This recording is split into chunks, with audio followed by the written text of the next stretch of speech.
नमस्कार, प्रणाम, जय जिनेन्द्र। मीन राशि एंड मीन लग्न वालों के लिए कैसा रहेगा आने वाला समय, इस बात के ऊपर आज हम चर्चा करेंगे। आज के वीडियो में मैं आपको मेनली 5 चीजें एक्सप्लेन करूंगा, 5 बातें एक्सप्लेन करूंगा। सबसे पहला आपको कुछ इंपॉर्टेंट डेट्स बताऊंगा जो आप खास नोट कर लीजिएगा ताकि आपके जीवन का आप उस तरीके से प्रॉपर प्लानिंग कर सको। दूसरे नंबर पे 2 इंपॉर्टेंट पॉइंट आपको एक्सप्लेन करूंगा जो आपको समझ लेना बहुत जरूरी है ताकि ये वीडियो में कहे गए प्रिडिक्शन को आप बहुत अच्छे से समझ सको और उसका मैक्सिमम बेनिफिट ले सको। तीसरे नंबर पे बात करेंगे प्रिडिक्शन फॉर मीन राशि। चौथे नंबर पे बात करेंगे प्रिडिक्शन फॉर मीन लग्न एंड 5वें नंबर पे बात करेंगे इंपॉर्टेंट रेमेडीज की। अब बात करते हैं फर्स्ट पॉइंट की, इंपॉर्टेंट डेट्स। 26 दिसंबर 2024 सुबह 8:02 वहां से लेकर 27 अप्रैल 2025 सुबह 6:29 ये 4 महीनों का जो समय है वहां पर शनिदेव रहेंगे जुपिटर के पूर्व भाद्रपद नक्षत्र में। ये डेट को 26 दिसंबर को एंटर करेंगे, 27 अप्रैल को वहां से बाहर निकलेंगे। तो जिनका भी मीन लग्न है उनके लिए ये 4 महीनों का प्रिडिक्शन है। जिनकी मीन राशि है उनके लिए भी 4 महीनों का प्रिडिक्शन है, लेकिन थोड़ा सा चेंज है। कैसे? सैटर्न जो है वो 29 मार्च 2025 को अपनी खुद की कुंभ राशि को छोड़ के जुपिटर की मीन राशि में एंटर करेंगे। तो जिनका भी मीन राशि है उनके लिए 4 महीनों का प्रेडिक्शन अभी से लेकर वो शुरू हो गया है और अभी से लेकर मतलब दिसंबर, जनवरी, फरवरी एंड मार्च के एंड 29 मार्च 2025 तक 4 महीनों का प्रेडिक्शन मीन राशि एंड मीन लग्न वालों के लिए। अब 2 इंपॉर्टेंट पॉइंट के ऊपर बात करते हैं जो मुझे आपको एक्सप्लेन करने हैं। यदि आपकी कुंडली के अंदर, आपके बर्थ चार्ट के अंदर महादशा एंड अंतरदशा फेवरेबल चल रही होगी ये 4 महीनों के दरमियान, और अगर आप मीन लग्न वाले व्यक्ति हो तो आपको एक्सीलेंट रिजल्ट मिलेगा। मैं ये वीडियो में जो भी बता रहा हूं प्रेडिक्शन, उसमें से मैक्सिमम चीजें आपके जीवन में होकर रहेगी। लेकिन अगर आप मीन राशि वाले व्यक्ति हो और आपकी कुंडली के अंदर महादशा एंड अंतरदशा फेवरेबल चल रही है तो भी आपको अच्छा रिजल्ट मिलेगा। अब बात करते हैं तीसरे पॉइंट पे जो कि है मीन राशि का प्रेडिक्शन। मीन राशि वालों के लिए आने वाला समय कैसा रहेगा। सबसे पहला कैसे पता करें ये जो कुंडली है वो मीन राशि की है।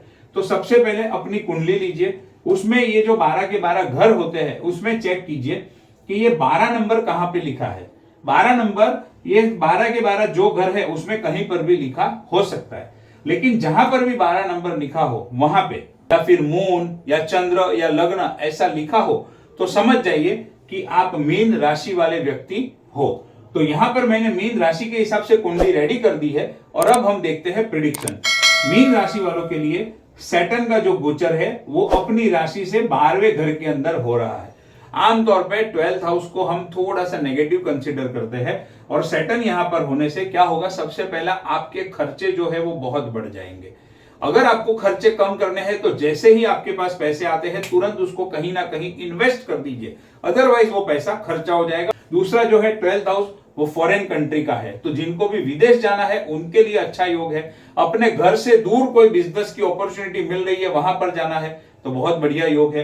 अगर आप मल्टीनेशनल कंपनी में काम कर रहे हो, फॉरेन कंपनी में काम कर रहे हो तो बहुत बढ़िया योग है, बहुत अच्छा रिजल्ट आपको मिलेगा। मेडिटेशन के अंदर या योगा के फील्ड में हो तो भी आपको अच्छा रिजल्ट देंगे।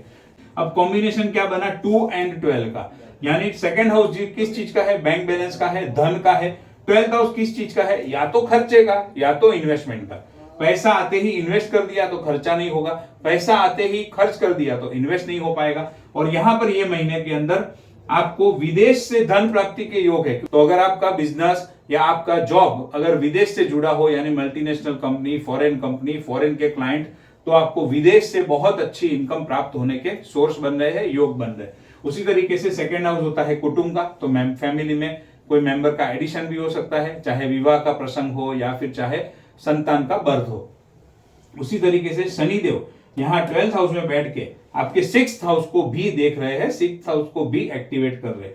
6th हाउस भी आमतौर पे हम पॉजिटिव कंसीडर नहीं करते हैं क्योंकि 6th हाउस जो होता है वो बीमारी का होता है एंड 12th हाउस होता है हॉस्पिटलाइजेशन का। तो यहाँ पर बीमारी के चलते हॉस्पिटलाइजेशन होना पड़े, हॉस्पिटलाइज होना पड़े, ऐसे कुछ कुछ योग बनते हुए दिख रहे हैं। 6th हाउस इस चीज का भी है, कॉम्पिटिटिव सक्सेस का। तो जो लोग भी आईएएस, आईपीएस, डॉक्टर की हायर लेवल की एग्जाम या सीए, एलएलबी ऐसे हायर लेवल की कॉम्पिटिटिव एग्जाम को क्लियर करना चाहते हैं, काफी टाइम से नहीं हो रही थी, तो तो बहुत बढ़िया मौका है। 6th हाउस उसको एक्टिवेट करेगा। 6th हाउस एक्टिवेट होते ही आप अपने शत्रुओं के ऊपर भी विजय पालोगे। 9th हाउस होता है भाग्य का, तो जो भी 6th house and 12th house से जुड़ी हुई समस्या है वो थोड़ी बहुत आएगी तो सही है आपके जीवन में, लेकिन कहीं ना कहीं भाग्य का सपोर्ट मिलेगा। सैटर्न 9th हाउस को भी एक्टिवेट कर रहे हैं, तो आप उसमें से अच्छी तरीके से बाहर निकल जाओगे, उसको क्लियर कर जाओगे। उसी के साथ में 9th हाउस होता है हायर लर्निंग का एंड कंसल्टेशन का या काउंसलिंग का। तो जो लोग ये सारे फील्ड से जुड़े हुए हैं, चाहे पढ़ाई कर रहे हैं या किसी को एजुकेशन करवा रहे हैं, एजुकेशन दे रहे हैं, कंसल्टिंग के बिजनेस में है, काउंसलिंग में है, बहुत बढ़िया अपॉर्चुनिटी मिलेगी। मीन लग्न वालों के लिए क्या प्रेडिक्शन है? सबसे पहला, कैसे पता करें कि आपका लग्न जो है वो मीन लग्न है? कुंडली चेक कीजिए। कुंडली के अंदर ये जो हाउस होता है वो हमेशा फर्स्ट हाउस होता है। अगर आपकी कुंडली के फर्स्ट हाउस में ये 12 नंबर लिखा हो, 12, और साथ ही साथ असेंडेंट या फिर लग्न या ल लिखा हो, तो आप हो गए मीन लग्न वाले व्यक्ति। सैटर्न जुपिटर के थ्रू आपके फर्स्ट हाउस को एंड 10th हाउस को एक्टिवेट करने जा रहे हैं। फर्स्ट हाउस होता है सेल्फ का, खुद का, नेचर, बिहेवियर, एटीट्यूड, पर्सनालिटी। तो आपकी नेचर में, बिहेवियर में, एटीट्यूड में, पर्सनालिटी में बहुत अच्छा चेंज आएगा। फर्स्ट हाउस होता है खुद का, सेल्फ कॉन्फिडेंस का, खुद के एफर्ट्स का। अपने आप खुद सेल्फ एफर्ट करने हैं तो ऑटोमेटिक आपको बिजनेस के अंदर बहुत अच्छा ग्रोथ मिलेगा। 10th हाउस होता है नेम एंड फेम का, तो नेम एंड फेम मिलेगा। हायर अथॉरिटी का भी होता है 10th हाउस। जितने एफर्ट्स ज्यादा करोगे, अपने जॉब के अंदर हो तो उसमें भी हायर अथॉरिटी प्राप्त करोगे, यानी आगे के लेवल पे प्रमोशन होगा। अगर बिजनेस के अंदर हो तो उसमें भी हायर लेवल के बिजनेस के अलग अलग टारगेट को अचीव करोगे। लेकिन ये जो दोनों बेनिफिट आपको लेने हैं, उसके लिए इंपॉर्टेंट ये है कि जुपिटर आपकी कुंडली में जो भी घर के अंदर बैठे हैं 12 के 12 में से, उस घर की एक्टिविटी को आपको करना बहुत जरूरी है। अगर वो एक्टिविटी आपने नहीं की तो आपको कोई भी रिजल्ट नहीं मिलेगा। जैसे फॉर एग्जांपल जुपिटर आपकी कुंडली में बैठे हैं फॉर एग्जांपल 3rd हाउस के अंदर, तो 3rd हाउस होता है शॉर्ट डिस्टेंस ट्रैवलिंग का। तो अपने बिजनेस को बढ़ाने के लिए शॉर्ट डिस्टेंस ट्रैवलिंग करना पड़ेगा। जितना ज्यादा शॉर्ट डिस्टेंस ट्रैवलिंग करोगे उतना ही आपको कर्म के अंदर यानी कि बिजनेस में, प्रोफेशन में सक्सेस मिलेगा। उसी तरीके से 9th हाउस होता है लॉन्ग डिस्टेंस ट्रैवल का। तो अगर जुपिटर आपकी कुंडली में 9th हाउस में बैठे हैं तो लंबी दूरी की यात्रा करनी पड़ेगी, तो आपका बिजनेस बढ़ेगा, आपका जॉब के अंदर प्रमोशन होगा, उसमें अच्छी अपॉर्चुनिटी मिलेगी। तो इंपॉर्टेंट ये है कि जुपिटर कौन से घर में बैठे हैं, उस घर को एक्टिवेट करना अपने जीवन में, उस घर की एक्टिविटी से। आपकी खुद की कुंडली लीजिए और चेक कीजिए आपकी कुंडली में जुपिटर कहां पर बैठे हैं। जुपिटर जो भी घर में बैठे हैं वो मुझे कमेंट कीजिए, मैं आपको एक्टिविटी बता दूंगा कि कौन से घर में जुपिटर बैठे हो तो क्या एक्टिविटी करनी चाहिए।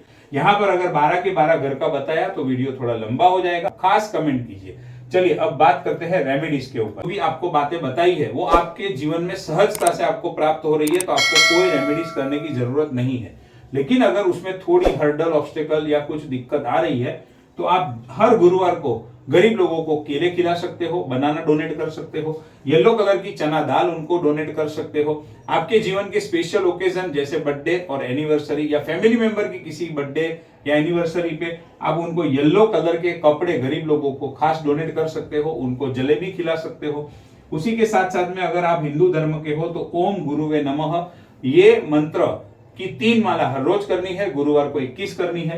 अगर आप जैन हो तो ओम रीम श्रीम श्री ऋषभदेव स्वामी ने नमः या फिर ओम रीम नमो आयर्याणम, ये दोनों में से कोई भी मंत्र की नवकार वाली आप कर सकते हो। रोज की 3, गुरुवार को 21। Last but not the least, जो आपको कोई नहीं बताता है, अगर आपकी कुंडली में Jupiter 6th house, 8th house या 12th हाउस में बैठे हो और अगर आपने वो जुपिटर की रिंग पहन के रखी हो जिसको कहते हैं येलो सफायर या पोखराज, अगर वो रिंग आपने पहनी है तो उसको तुरंत निकाल दीजिए, वरना कोई बेनिफिट नहीं मिलेगा। और अगर आपकी कुंडली में Jupiter 2nd house, 11th house, 9th house या 10th हाउस में बैठे हैं और अगर आप चाहो तो वो जुपिटर का पोखराज वाला रिंग पहन सकते हो, येलो सफायर वाला रिंग गोल्ड में बनाकर पहन सकते हो। पहनने से पहले उसको मंत्र से प्रॉपरली चार्ज करना, एनर्जाइज करना बहुत जरूरी है। इतना करेंगे तो बहुत बढ़िया बेनिफिट मिलेगा। और नेक्स्ट वीडियो में हम बात करेंगे वास्तु के अलग अलग जोन के ऊपर, तो हमारे साथ बने रहिएगा, जुड़े रहिएगा। Thank you so much.